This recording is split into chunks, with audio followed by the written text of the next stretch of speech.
Chapter 11. So you left poor Mike standing there on the street and rode off with this gang leader? It was Friday night. Anne-Marie had just returned from visiting her relatives in Burbank.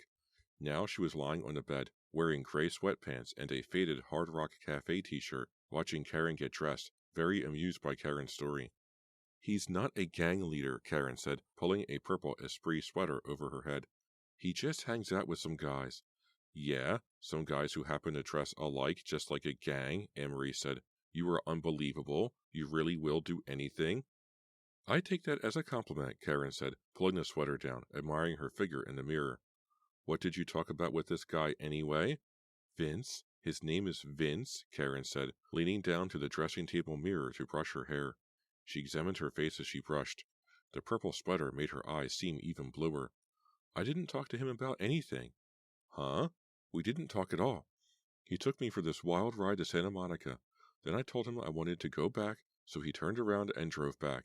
It was kind of exciting in a scary sort of way. You mean he drives the way he looks? I mean, he doesn't stop for anything, and he never slows down, even in the rain.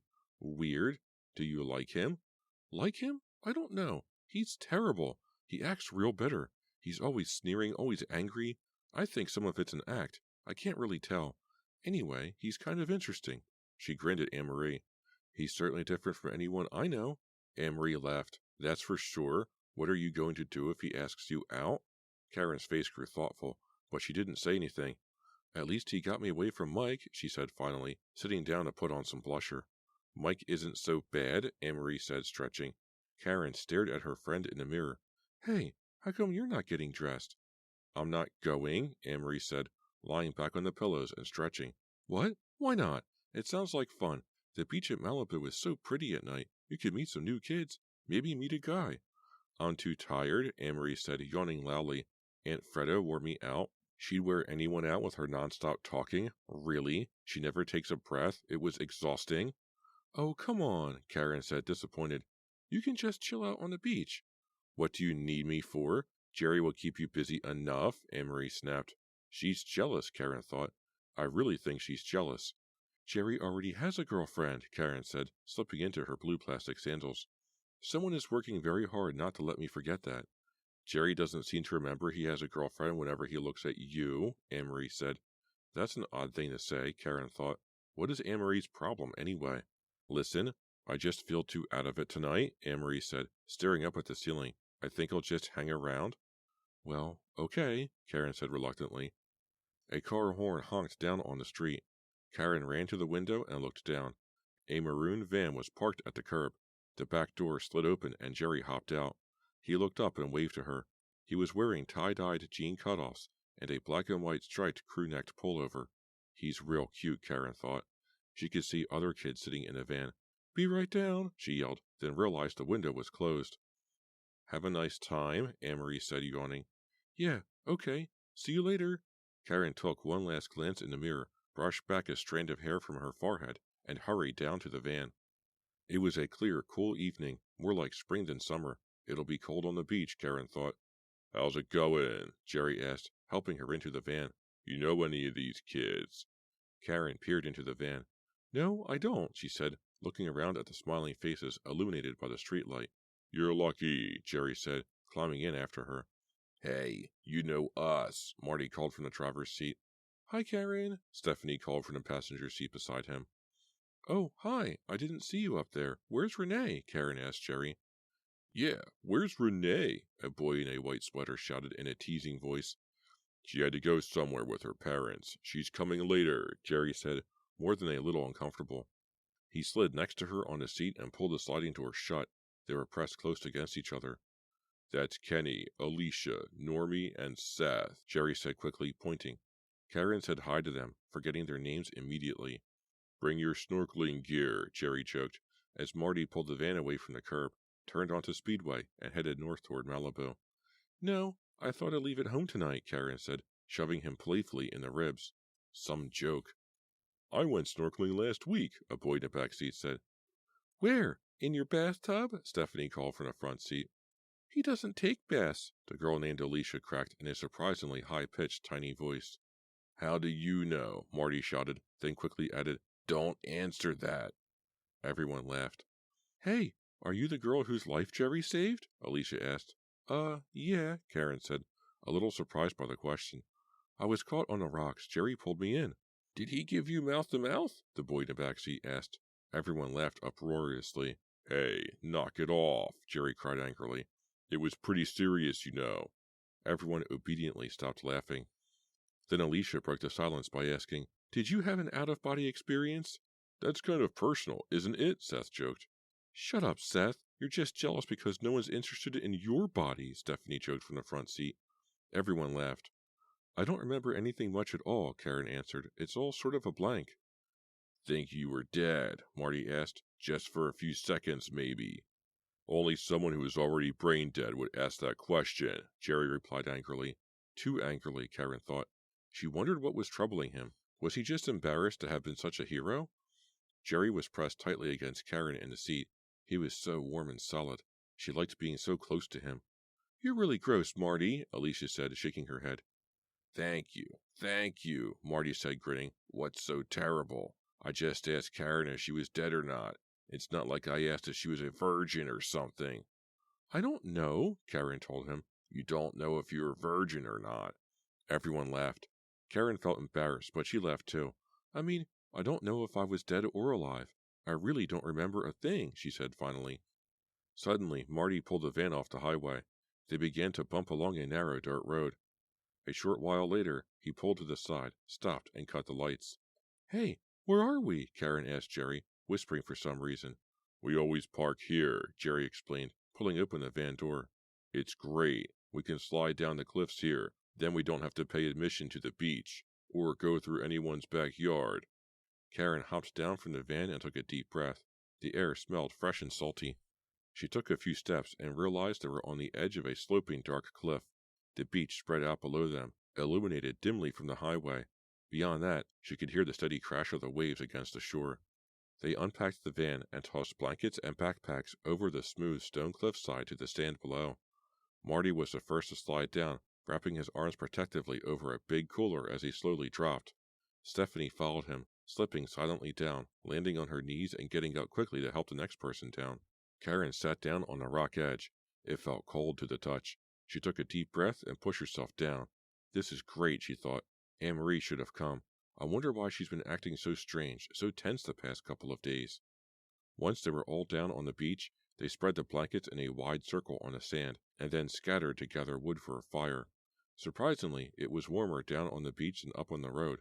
There was no wind at all. Even the spray of the ocean felt unusually warm. Karen wandered down the shore, looking for firewood. A long, low house, its ocean side built entirely of glass, stood dark and deserted at the edge of the sand, built into the cliffs. Karen picked up a small pine branch, moving closer to the house. Hi. The voice right behind her startled her. Oh, hi. It was Jerry. I didn't see you. It's so dark. It's a nice night, he said, his hands stuffed in his pockets. Yeah, look at all the stars, Karen said, tilting her head up. It's usually so foggy this early in the summer. The sand is cold, he said, smiling. She looked down at his bare feet, wiggling like field mice in the sand. Your friends are nice, she said. Yeah, they're great. You know them from school? Mostly. They had moved into the shadow of the dark house. I never really got to thank you, Karen said. You know, for Wednesday? He leaned his back against the glass wall. Karen moved closer to him. Inside the house, she could see toys on the floor, pool toys, some kind of baby rattle. You don't have to thank me. Well, it isn't too often that someone swims out and saves your life. You must be a great swimmer. The current at the rocks was incredible. I'm okay. Not great. His expression changed. He looked almost bitter for some reason. Well, I think you're great, Karen said, and impulsively, she reached her face up to his and gave him a quick kiss on the cheek. As she started to back away, she was startled to feel his arms around her waist. He pulled her to him with surprising strength and, holding her so tight she could barely breathe, pushed his lips against hers, pressing harder, harder, until the kiss actually hurt. What's going on? Karen thought. I just meant to give him a peck on the cheek. He seemed so desperate, so needy. She returned his kiss. His hands moved to the back of her head. He pressed her face against his. This kiss is never going to end, she thought, her heart pounding. Stay away from Jerry. The whispered, threatened words on the phone. Stay away from Jerry. The spray-painted words scrawled on the wall. How could she stay away from him? He was so wonderful. Stop, she said softly, not wanting to stop, suddenly terribly confused and conflicted. He let her go immediately and stepped back, tripping over a small wooden wheelbarrow. Karen's lips still throbbed. She could still taste him, still feel him pressing her to him so tightly. Hey, sorry, he said quietly, looking toward the campfire, which blazed orange and red down the beach. He looked very embarrassed. I'm really sorry. No, don't, she started. It was nice. She stepped forward and took his arm. He smiled and seemed very pleased. I like you, Karen. So I gathered, she teased. She tasted blood on her lips. Such a hard kiss. I like you too, Jerry. They started to walk back to the others, holding hands, not talking. But Jerry suddenly uttered a low cry and dropped her hand as if it were a bomb. She saw immediately what had alarmed him. That figure standing in the shadows of the house. It was Renee.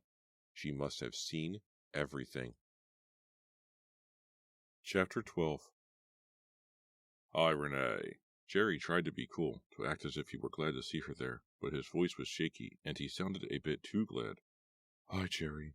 She stepped out of the shadows and walked up to them, her hands in the pockets of the cotton windbreaker she was wearing over jeans. We were looking for firewood, Karen said. Pretty lame, but at least it was an attempt.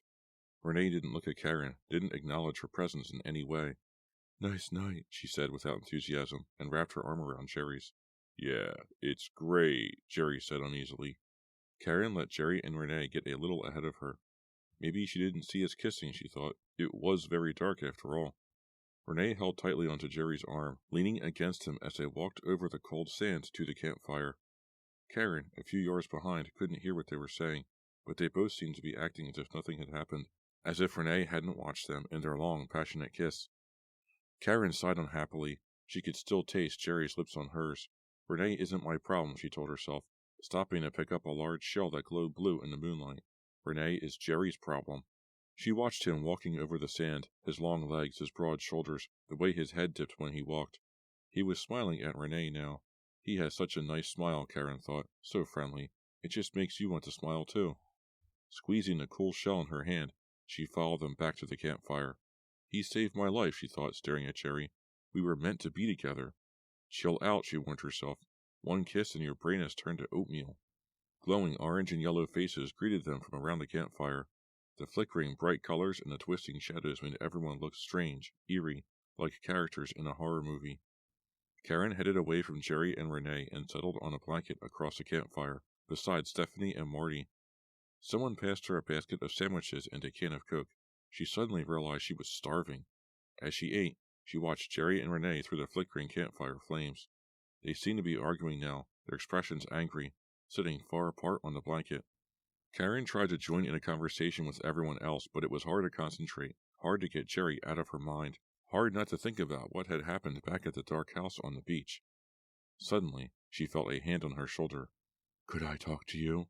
It was Renee, standing above her, her hair orange from the firelight, her face half hidden by shadows. She looks like a really scary jack-o'-lantern, Karen thought.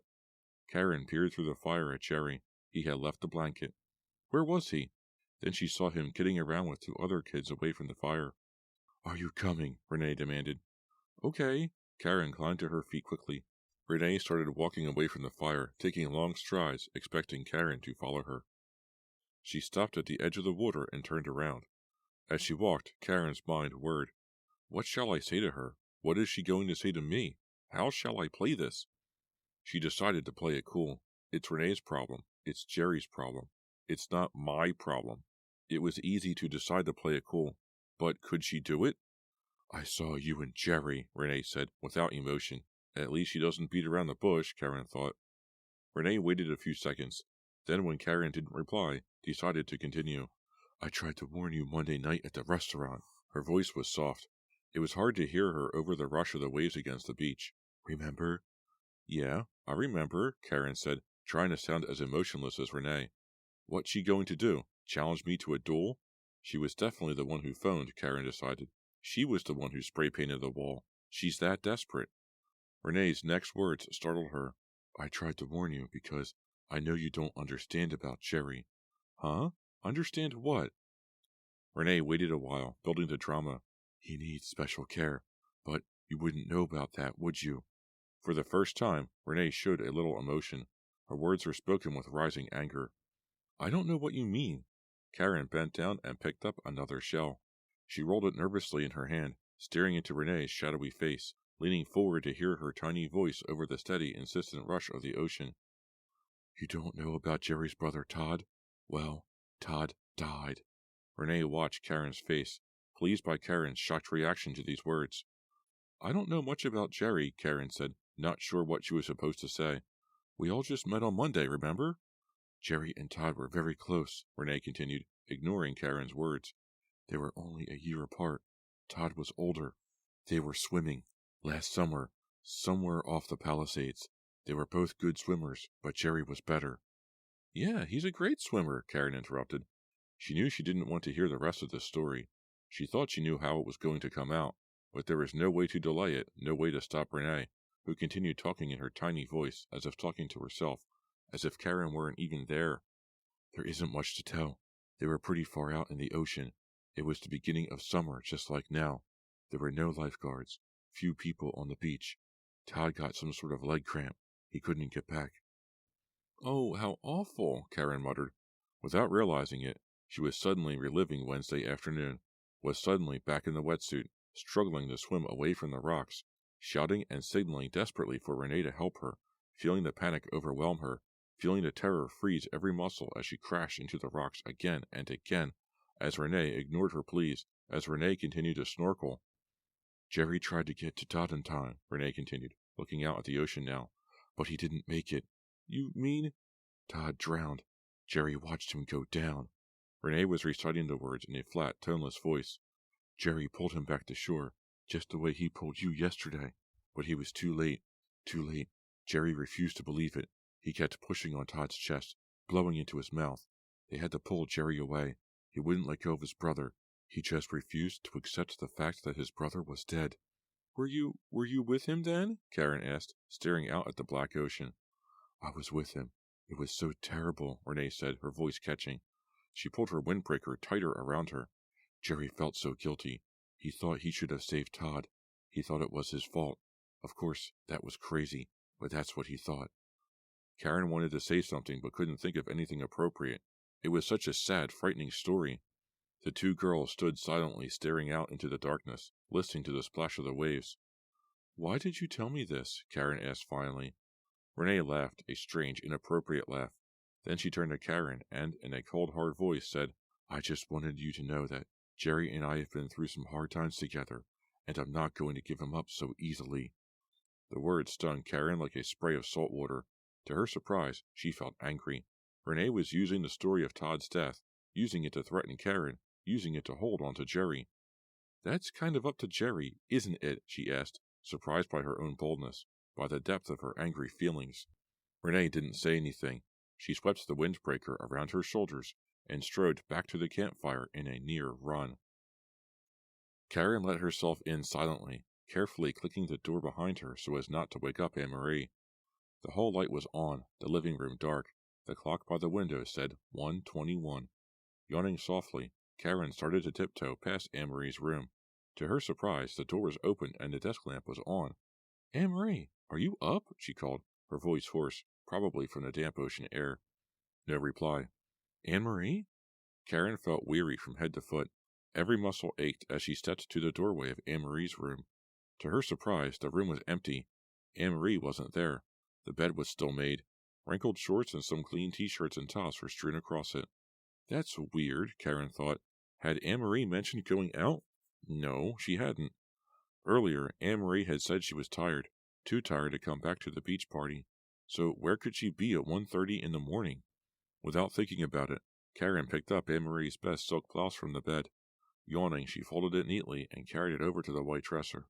She shouldn't leave this out, Karen thought. Anne-Marie had always been so neat. When did she become as sloppy as Karen? Karen realized maybe she didn't know her old friend as well as she thought she did. She pulled open the top dresser drawer. It was filled with socks and underwear. She closed it and pulled out the second drawer. This was the right drawer for blouses and tops. She started to lay the silk blouse into the drawer when something caught her eye. What's that? She pushed away some sleeveless t-shirts. Her hands trembling, she picked up what she had discovered underneath. It was a can of black spray paint. Chapter 13. Karen knew it was a dream, but she couldn't get out of it. She was back in the purple water in her wetsuit and snorkel mask. The water was cold and thick as jello. The air hose seemed to be clogged. She had to push so hard to breathe. Wake up, she told herself. Wake up out of this nightmare. She knew that's what it was, but she had to keep swimming, had to keep struggling against the powerful current. I can't move, she thought. The water is holding me back. And, suddenly, a wave reached up out of the ocean, a wave darker than the waters around it, a wave as tall as a building, and lifted her up. No, she cried in the dream. Put me down, let me go. The jagged, brown rock loomed up like a porpoise, leaping from a pool, and the wave sent Karen crashing onto the rock. She hit hard. She could feel the jolt. She could hear her wetsuit ripping, a frightening sound, like a lobster being torn apart. She could see the sharp points of the rock shred the suit. Wake up, wake up! But the wave lifted her again, and once again heaved her onto the rock, which now had long needles like a cactus, needles that pierced her torn suit and pierced her skin. She cried out as blood began to seep through the holes in the suit, her blood, trickling out through the suit, puddling on the prickly rock. Frantically she tore at the suit. She had to pull it off. She had to free herself from it. She struggled free of it at last and tossed it into the churning ocean. She was in her bathing suit now. She looked toward the beach. She could see her beach umbrella sticking up in the sand. The beach umbrella had been cut to shreds. Broken light glinted menacingly off the sunglasses she left there. How did that happen? Who did that? And then the wave returned, lifted her high, and slammed her onto the rock, which was now much bigger and glowing like a black jewel. That sound again, that terrifying ripping sound. This time it wasn't her suit being slashed. It was her skin. She screamed as she saw her skin tear apart, her side opening up, the bones of her ribs poking out through the gaping hole. Wake up, wake up. This dream has got to end. She tried to stop screaming. She tried to dive into the water, but the wave was too powerful. It heaved her back onto the rock, tearing her skin, splitting it like an envelope being opened, and all her bones were showing now, and the top of her skull, gray as death, poked through her forehead. And all she could do was scream and wake up. She sat straight up in bed. I finally got out of it. I finally woke myself up. It was such a struggle just to breathe. Why am I fighting against the current in my sleep? She waited for the dream to go away, for the ugly pictures to fade. She waited to forget it, the way she forgot most of her dreams. But it wouldn't go away, not the pictures, nor the sounds, nor the fear. She could see it all as clearly now as when she was asleep, and she had the same urge to scream her lungs out at the black sky. The sheet was hot and soaked with perspiration. She untangled herself from it and kicked it away. She climbed out of bed quickly, hoping to leave the dream behind. But it followed her as she made her way to the closet in the dark and pulled on a light cotton robe. The clock said 7:30. Wide awake, still shaky from the vivid nightmare, she walked to the window and pressed her forehead against the cool glass. The sun, still low in the east, was trying to burn through the yellow morning haze. She stood there for nearly a minute, the dream still replaying in her mind. Then she walked over to the dressing table and saw the can of spray paint. That's where she had left it when she carried it into her room last night. Anne-Marie. She hadn't heard Anne-Marie come in. Was she there? Carrying a can of spray paint, Karen stepped out into the dark hallway. Anne-Marie's door was closed. She walked over and silently turned the knob. The door squeaked quietly as she pushed it open. The room was dark. The blinds were closed. When her eyes adjusted to the darkness, Karen saw that Anne-Marie was sleeping uncovered in the bed, her pajama top tangled at her waist. How does she sleep without messing her hair up, Karen wondered. That's the advantage of a short hairdo, she decided. She felt her hair with her free hand. It was damp, a tangled mess. She decided to let Anne-Marie sleep. She didn't really feel like confronting her over the paint can. She wanted to shake the images of the nightmare from her mind before she did anything. But as Karen turned to leave, Anne-Marie stirred noisily and looked up. Karen? Her eyes only half open, her face filled with confusion. Sorry, Karen whispered. Go back to sleep. I didn't mean to wake you. What time is it? Anne-Marie's voice was still choked with sleep. It's early. Really, go back to sleep. I got in so late, Anne-Marie said, yawning. She sat up and rubbed her eyes. Then she stared at Karen. You okay? You look terrible. I had a bad dream, Karen said. leaning back against the door. A really bad dream. Where'd you go last night? Oh, just out, Main Street. I was surprised, Karen said, rolling the paint can between her hands. You said you were tired and... I don't know, I got bored, Anne-Marie said. So I went for a walk, I met some kids I knew, and we went to this club on Main Street. It was fun. Kids you knew? Yeah, people from school I hadn't seen since I moved east. Did you have a good time with Jerry? Sort of. She had until Renee showed up, but she didn't feel like getting into that with Anne-Marie. What's that in your hand? Anne-Marie asked, squinting. Karen turned on the light. Don't you recognize it? Huh? I found it in your dresser drawer. Karen moved closer, holding up the can so Anne-Marie could see it better. Anne-Marie looked very confused. My dresser drawer? How come you were in my dresser? I was putting something away for you, and I found this. A paint can? It isn't mine. Karen stared hard at her friend, remembering other times, unpleasant times when Anne-Marie's jealousy had made it hard for them to be friends. Really? Anne-Marie insisted. What would I be doing with a can of paint? I think this is the paint that was used on our wall, Karen said, tossing it from hand to hand. Anne-Marie's mouth dropped open. She held the shocked pose for a short while. Then how did it get in my drawer? Who put it there? I thought Renee sprayed that message on the wall. But Renee hasn't been in this apartment, Karen said, putting the paint can down on Anne-Marie's dresser. Has she? I don't think so, Anne-Marie said, looking very bewildered. You don't think that I... No, of course not. Karen decided to deny her suspicions. She realized it was silly to accuse her old friend. Anne-Marie looked genuinely confused, genuinely innocent. Someone had planted that can there, but who? How? It's such a mystery. Really? Anne-Marie said, sliding back onto her pillow, still not totally awake. What are we going to do today? Karen frowned. Was Anne-Marie changing the subject? I thought we'd hang out at the beach, work on our tans, Karen said, watching her friend. Anne-Marie groaned. Another day at the beach? Can't we do something else? I don't get it, Karen said. If you don't want to spend time on the beach, why'd you come out to L.A.? To see you, Anne-Marie said. Karen suddenly felt about 2 inches tall. Anne-Marie was being a good friend, and what was Karen doing? Suspecting her of doing terrible things, and trying to bully her into spending her time where she didn't want to. With her light hair and fair skin, Anne-Marie had never been a big beach fan. Karen scolded herself for not remembering that. I'm sorry, she said. Maybe we could drive somewhere today. Maybe we could... But then she remembered. Oh no, I forgot. What is it? Anne-Marie asked. I made a date with Jerry for this afternoon, to go roller skating on the boardwalk. Oh? Anne-Marie didn't try to hide her disappointment. I see. I'm really sorry, Karen started.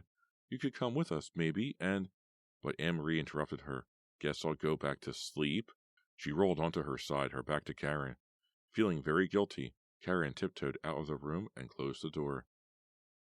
Karen looked at her watch for about the 100th time. Jerry was over half an hour late. She was wearing a short pink skirt over black bicycle tights and a white midriff top, and carrying her skates, pacing impatiently back and forth by the spot on the boardwalk where they had agreed to meet.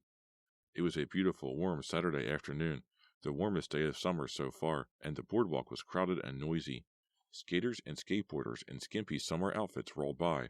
Boomboxes blared. People crowded the shops. Beyond the t-shirt shop, a woman in a gold sarong with a matching gold bandana on her head was giving crystal massages, demonstrating the healing power of a large, sparkling crystal.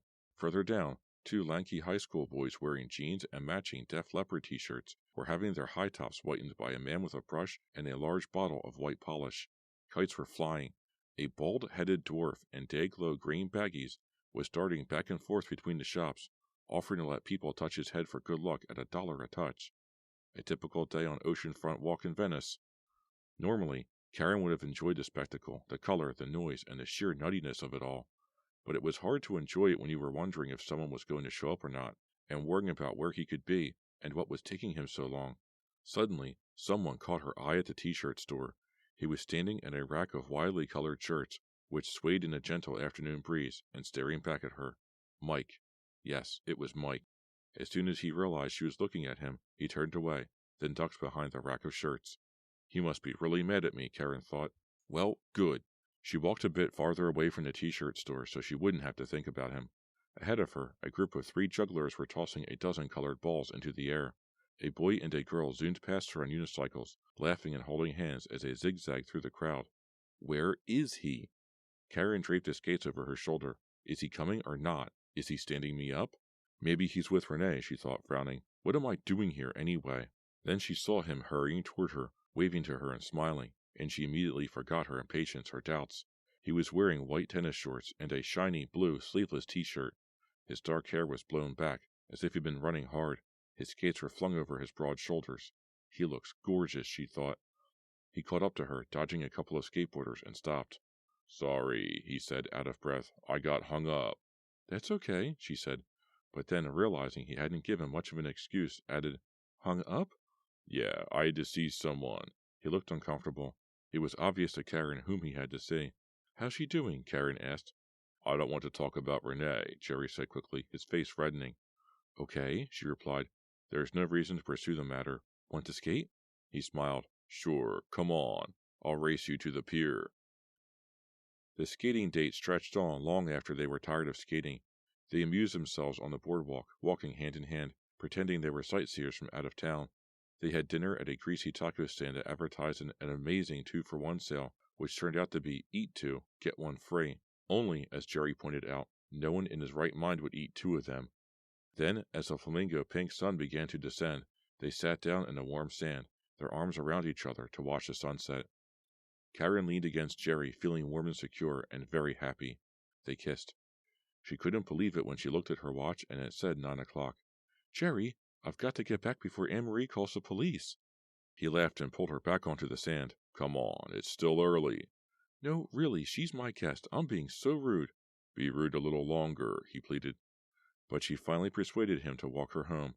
At the door to her building, they threw their arms around each other and kissed, long and hard. As if we might not see each other again, Karen thought. What a weird thought. Karen, it's not like you to be insecure, she told herself. As if reading her thoughts, Jerry said, Don't worry about Renee. I'll talk to her. She and I have been through a lot together. His throat seemed to catch on these words. She'll understand. She'll understand that it's over between her and me. Karen kissed him again and ran inside. She pushed open the door, prepared to apologize to Anne-Marie, to fall to her knees and beg forgiveness if necessary. But to her surprise, Anne-Marie wasn't home. A note on the refrigerator read, I went out with some friends. Don't wait up. A.M. Karen stared at the note, then crumpled it up and tossed it into the wastebasket. She knew she had no right to be, but she found herself a little annoyed that Anne-Marie was never home. I'll make a point of spending tomorrow with her, she told herself. She paced around the apartment for a while, unsure of what to do with herself, thinking about Jerry, feeling excited and happy. He's such a great guy, she thought. Mainly, he's so nice. He's just so nice. Staring out the window toward the dark beach, she decided that nice was nice. She sat down in the living room and read for a bit, trying to calm down. Then she listened to a few CDs, lying on the shaggy white rug on the floor, staring up at the cathedral ceiling. Finally, she felt tired enough to go to sleep. Yawning, she wrote Anne-Marie a note saying, Tomorrow is our day together, and put it up on the refrigerator. How did people ever communicate before refrigerator magnets, she wondered. She got undressed, tossing her clothes on the armchair beside the bed, and pulled on a short nightgown. It was warm in the room, even without the window open, so she decided she didn't need the nightgown after all. Tossing it onto the pile of clothes, she stretched, her bones cracking. She had gone from being so peppy that she couldn't sit still, straight to being totally exhausted. She turned out the lamp on the bedside table and slid into bed. Whatever was in her bed with her was cold and very wet and very slimy. Karen screamed and struggled to get out, but the wet slime stuck to her arms and the back of her neck. She screamed again and lurched out of bed, banging her knee on the bed table. So slimy, so cold, all down her back. She nearly knocked over the lamp, struggling to turn it on. Finally, the light clicked on, and she saw that her bed was filled with jellyfish. When Anne-Marie walked in a few seconds later, Karen was still screaming.